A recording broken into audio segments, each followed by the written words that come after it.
Magandang araw sa inyong lahat. Sa araw na ito, ating tatalakayin ang buhay ng isa sa mga pinakatanyag na manlalaro sa kasaysayan ng Philippine Basketball Association, PBA, si Samboy Lim, kilala rin bilang The Skywalker. Si Avelino Samboy Borromeo Lim Jr. ay ipinanganak noong ika-1 ng Abril taong 1962 sa Quezon City, Pilipinas. Nagsimulang makilala si Samboy sa basketball court ng Phil M. Life Homes sa Quezon City, kung saan siya natuklasan ni June Celes, isang dating basketball player.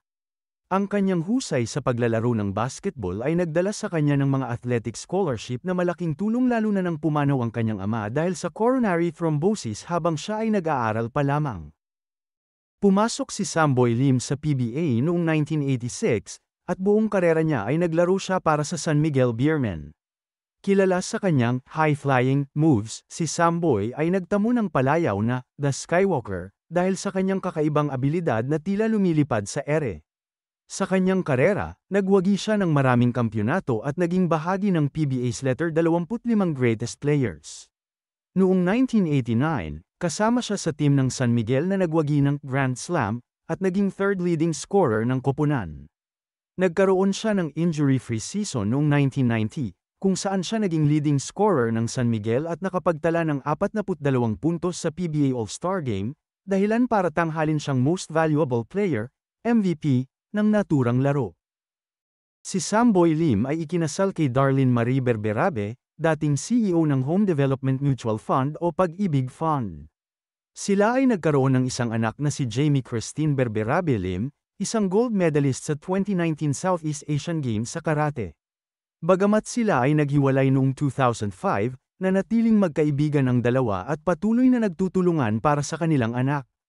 Matapos magretiro noong 1997, nagsilbi si Samboy Lim bilang team manager para sa San Miguel, Barangay Ginebra Kings, at Wellcoat House Paints.